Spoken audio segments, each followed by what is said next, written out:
Today on Monkey Life. A dramatic turn of events in South Africa threatens Alison's mission to rescue elderly chimp Kalu.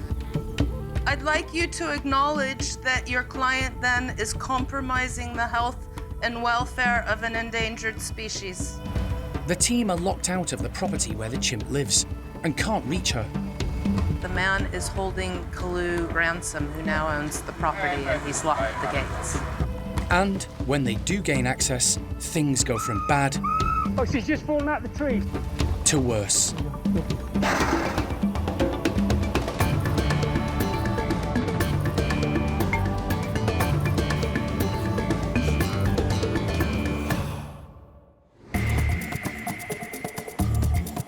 Monkey World in Dorset, buried deep in the English countryside, is the largest sanctuary of its kind on the planet.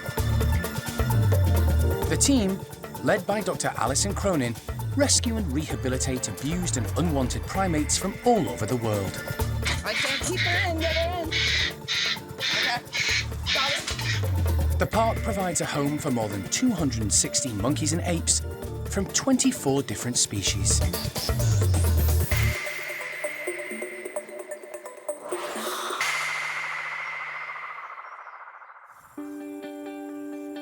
It's early morning in South Africa. Alison, along with animal director Jeremy Keeling and wildlife vet John Lewis, are on day 2 of a mission to rescue elderly female chimp Kalu, who's in desperate need of a new home and companionship of her own kind. Stolen from the wild as a youngster, she's lived most of her life on this estate, just outside Cape Town. She was kept as a pet by British aristocrat Patricia Cavendish O'Neill, who apparently found her tied up in the street in war-torn Zaire. When Patricia sadly passed away last year, aged 94, none of the rescue centres in South Africa were willing to take on the chimp. So Monkey World stepped in. Right now, she's looking sort of okay, and she seems sort of happy in our company. So I just need to stay focused on the present and get that.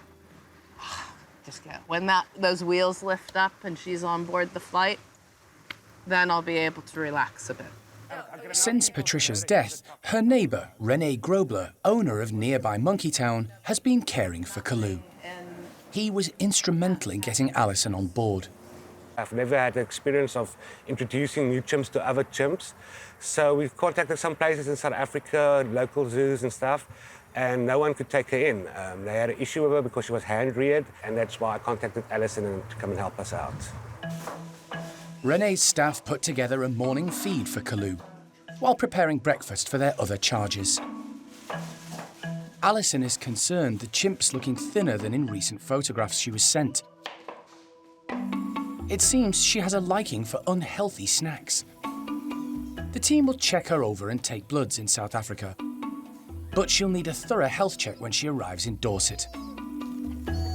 So we're going to try and get Kalu in the back enclosure and close her up there. And then we're coming into a night shelter where we're going to inspect it for the darting of tomorrow. Right. This morning, with the help of Kalu's keeper, Michael, the team want to isolate her in a different enclosure, so Jeremy can carry out some alterations to Kalu's bedroom. To travel, Kalu will need to be sedated and put in her travel crate. The team aim to dart her in her bedroom, but it needs to be safe for her and them. If you look here, there's clearly bits that have failed, and she can get her arms through. And if we're stood there, then obviously it's not a safe place for us to dart her from. And there's a bit over there. With some local help, Jeremy gets to work, creating 2 safe vantage points from which to try and dart Kalu. We can either distract her up to that window and dart her from here, or get her attention in here and dart her from there. So we've got options. Of course, the more options we have, the more likely it is to work. Rene has recently fitted a sliding grate to keep Kalu in, which needs a bit of maintenance. Do you have just a little bit of grease or something? Yeah, we can just make that run a little bit. You don't want to put a whole load on, though, because she's going to just mess with it. Okay? Okay, thanks a lot, man. While Jeremy makes the house chimp-proof, Alison and John head into town to pick up some essential medical supplies. Hi, Bernice. Hi, Pleasure to meet you. Nice to meet you. This is John. John Lewis. It's illegal for the team to travel from the UK with the drugs they need to sedate Kalu. So the adrenaline, yes, that's 1 mg per mil. Yep. Luckily, the local veterinary surgery deals in exotic species and has offered to help. We're not necessarily, well, we probably won't use most of these, and a lot of them are drugs we need in case of problems. John reckons he has every scenario covered. Brilliant. Nice. Beautiful. Back on the farm at Broadlands, Jeremy is also happy with his day's work. We've covered reasonably, all options, and again, it's experience, when, John's obviously very experienced, and I've been around quite a long time myself, and you get to learn the tricks of the trade. With the modifications completed on Kalu's shelter, keeper Michael lets her back into the enclosure. She wastes no time checking out what's new. With less than 24 hours to go, the countdown has well and truly begun.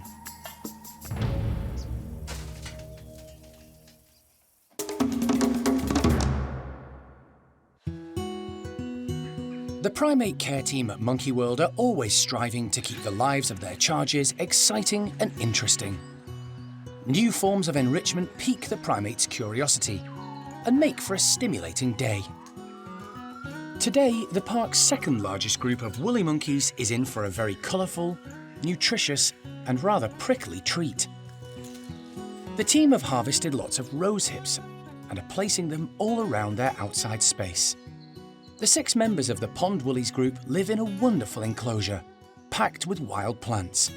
But with no rose species growing, rose hip fruits aren't usually on the menu.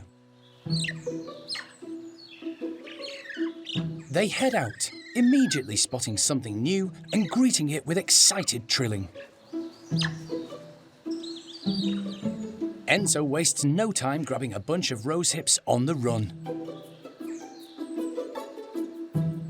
5-year-old Oriana takes a different approach, abseiling down the hoses using her prehensile tail as a 5th limb. But when she reaches the brightly coloured fruits, she's a bit cautious. She's not seen them before. But a few sniffs and she's tempted. Then she can't get enough. The Pond Woolies are a happy group, led by 12-year-old Paolo. He tends to keep to himself and is always on the move, checking his territory and making sure it's safe for the others. Occasionally there's a bit of tension between Paolo and the other big male, Enzo, who's 3 years younger. But the care team monitor this and try to minimise any stress. Enzo spends more time engaging with the females and their youngsters and enjoys their company. Although not the alpha male, he has been seen mating with Pakaya. The result was offspring Enya, who's now 6 months old and still dependent on her experienced mum, who's doing a wonderful job bringing up the youngster.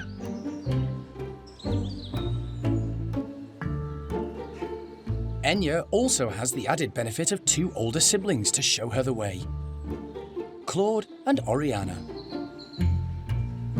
Baby woolly monkeys learn a lot from mum in their first few years, including how to interact with others, what to eat and where to find food, and, importantly, what's safe and what isn't. Pakaya seems to like the rosehip flesh, but is spitting out the seeds. With mum happily tucking into the tasty rosehips, Enya has the freedom to go off and explore.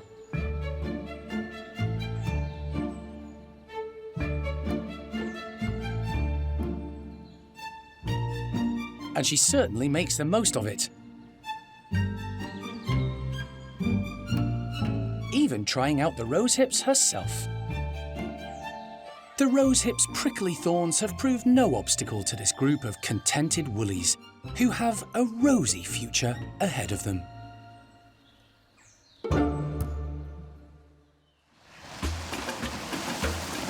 "6,000 miles away in Cape Town, South Africa, the big day has arrived for Kalu.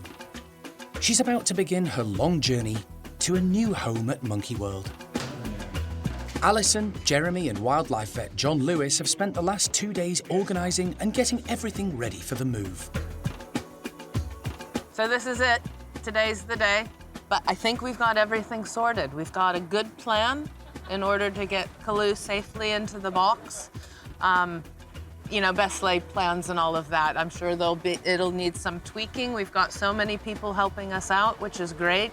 But to be honest, whenever we've moved an ape from overseas anywhere, there's always something. Yeah, fingers crossed. As Alison pins her hope on a problem-free morning, at Broadlands, the nearby estate where Kalu lives, her keeper, Michael, is saying his final goodbyes. His job is to get Kalu safely and securely into her overnight shelter by the time the team arrive. The plan is to anaesthetise her with a tranquiliser dart, and this needs to be done by a licensed professional. We need to have her out. Okay, completely. Yeah, so I can examine her, All right. take blood samples, put a transponder in. What else am I going to do, Jeremy? That's about it, actually. And then box her and wake her up in the box. But already there's a hitch. Okay, so how do you come on the amount of 150,000 rand for that?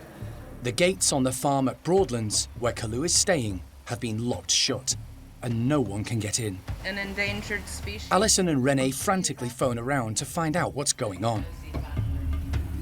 Okay, but I'd like you to acknowledge that your client then is compromising the health and welfare of an endangered species. It appears the new owner of Broadlands is demanding a large sum of money. He claims he's owed the cash for allowing Kalu, her keeper, and other staff to stay on the farm after her owner's death. The man is holding Kalu ransom, who now owns the property, and he's locked the gates. It's a disaster for the team. They need to safely sedate Kalu, load her into the travel crate, and get to the airport at least 4 hours before their flight is due to depart. If they can't get access to the estate soon, they'll miss the plane. With time running out, Renee calls in the police, as well as representatives from local animal welfare organisations. Still locked, Joe. But the estate's owner won't budge. With the clock ticking, Renee and Alison head for the local courthouse in the hope of obtaining a legal order, forcing the owner to give them access to Kalu. If we don't get her there to the airport in time, which it's now looking close, we can't get her back to UK. So it's all gotten very serious, and for something that has nothing to do with the chimpanzee. But at the estate, the patience of the local police has run out. We've been told we don't need to go into the courts and get a warrant. They've had it, they're entering, and we're to come now. So we've hightailed it away from the courts back to the property now, where the police are going to effect an immediate entry to the premises to get Kalu.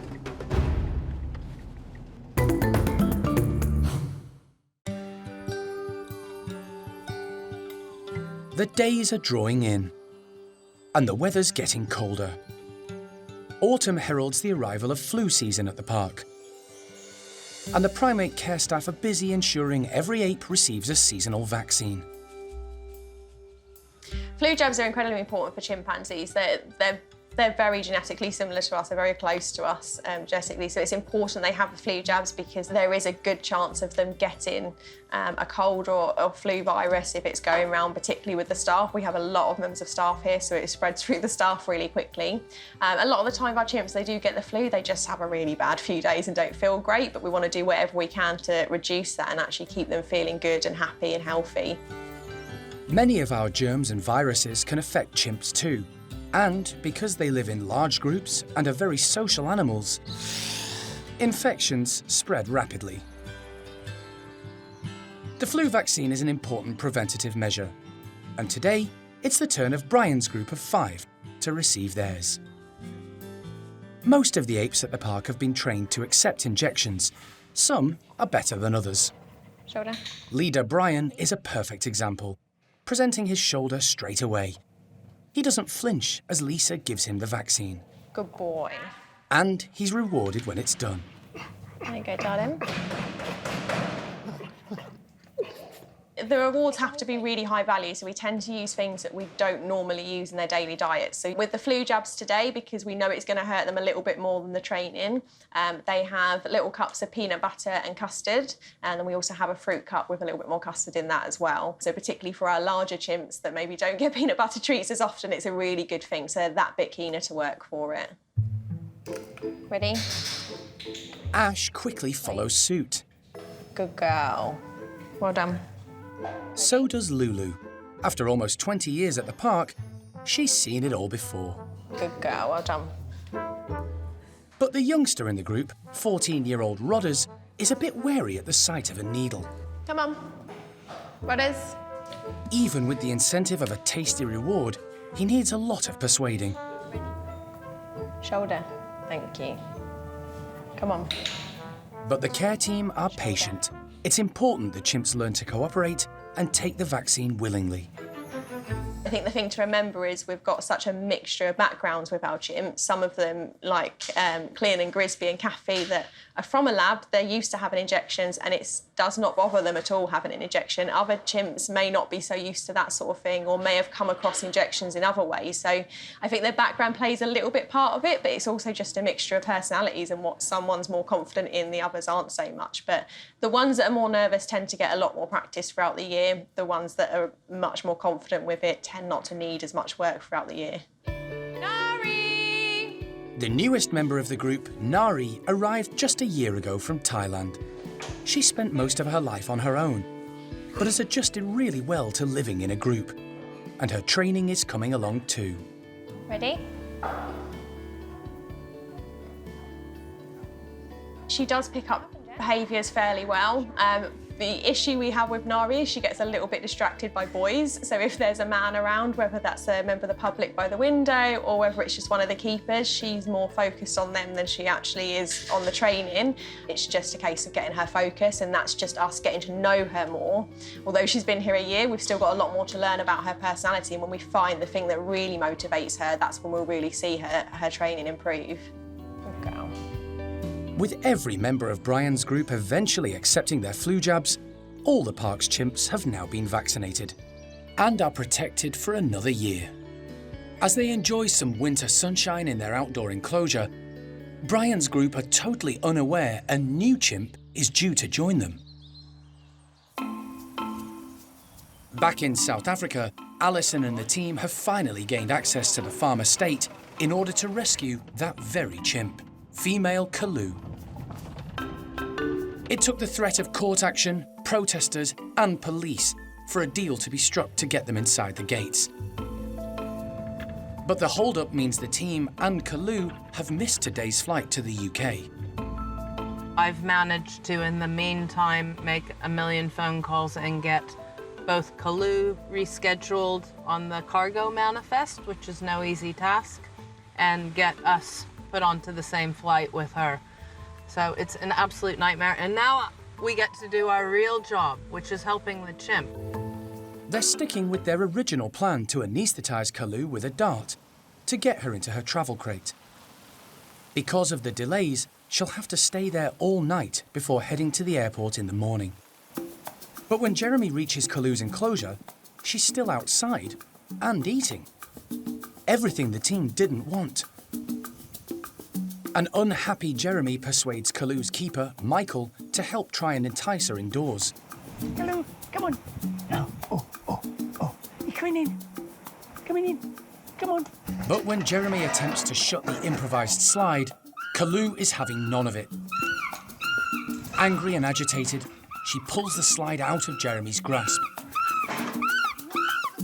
and makes it clear she won't be going back into the house today. It's a major blow. The team will have to move to Plan B, darting Kalu in the outside enclosure. It's not ideal, and it won't be easy. What's more, the weather is making things worse.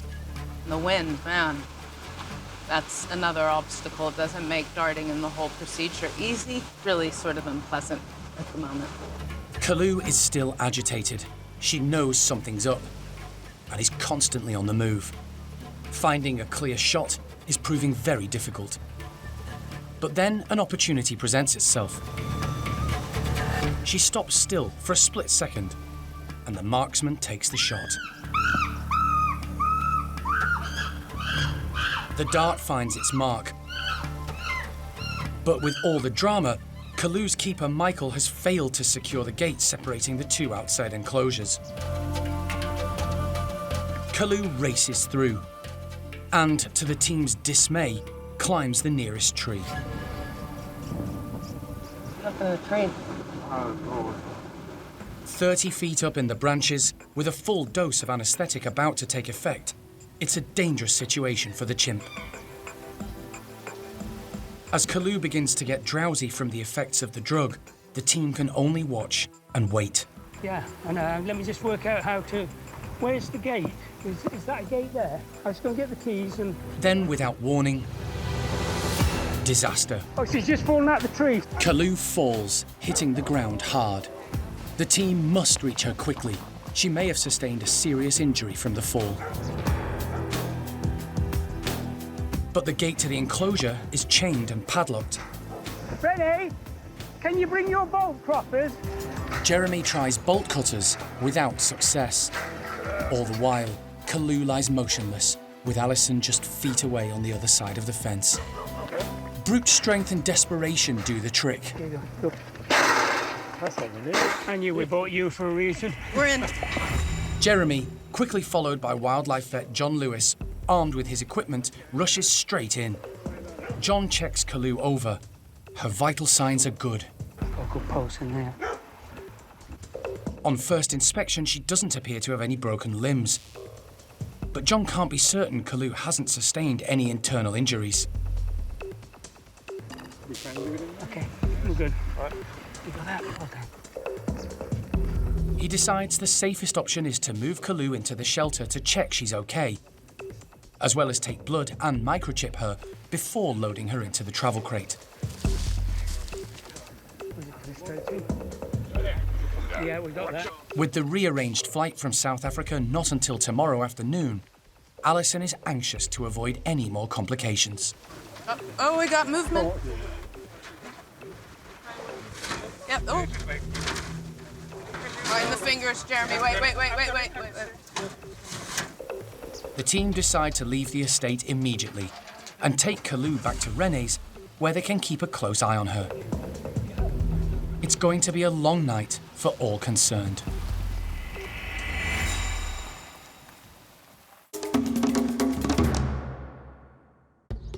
Next time on Monkey Life.